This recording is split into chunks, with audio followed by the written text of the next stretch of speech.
Mobile hack झाला आणि काही फोटो सोशल मीडियावर व्हायरल झाल्याच्या भीतीनं एका 20 वर्षाच्या बी फार्मसीच्या विद्यार्थ्यानं गळफास घेऊन आत्महत्या केली आहे। धुळे जिल्ह्याच्या शिरपूर तालुक्यातल्या ताजपुरी इथली ही घटना आहे। बंटी उर्फ किशन जितेंद्र सनेद असं आत्महत्या केलेल्या या विद्यार्थ्याचं नाव आहे।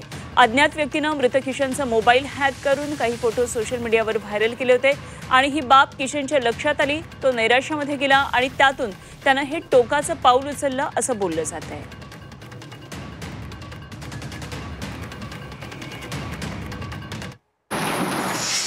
मित्र आणि त्यांच्या जवळ ते बसलेले असताना त्या मित्रांनी पण एक काहीतरी लिंक आली म्हणे त्या मुलाला आणि ती लिंक आल्यानंतर त्याच्याकडनं ती ओपन झाली। ओपन झाल्यानंतर ते काही ओटीपी वगैरे ती काही ओटीपी पण त्यांनी शेअर करून दिला। तर त्याच्यानंतर त्याच्या माध्यमातून त्याच्या मोबाईलच्या माध्यमातून त्याचे जेवढे काही ग्रुप होते त्या ग्रुपवरती एक अश्लील चित्रफित व्हायरल व्हायला सुरुवात झाली।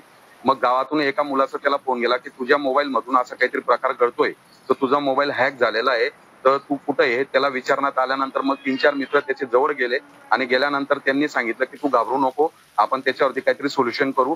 त्यांनी ते व्हॉट्सअप डिलीट केलं, त्याच्यानंतर ते काही लिंक होत्या त्या सर्व डिलीट मारल्या, ते फोटो डिलीट मारले, पण ते पुन्हा काहीतरी मला वाटतं होत होतं। काही तरुण मुले आहेत त्या मुलांकडनं काही आक्षेपार्ह किंवा एखादी फाईंड डाउनलोड झाले असेल तरी मी असे आवाहन करतो की त्यांनी कुठेही घाबरून जाण्याचं कारण नाही। हे तात्काळ जवळच्या पोलीस स्टेशनला संपर्क साधावा आणि आपण घाबरून न जाता पोलिसांना सहकार्य करावं।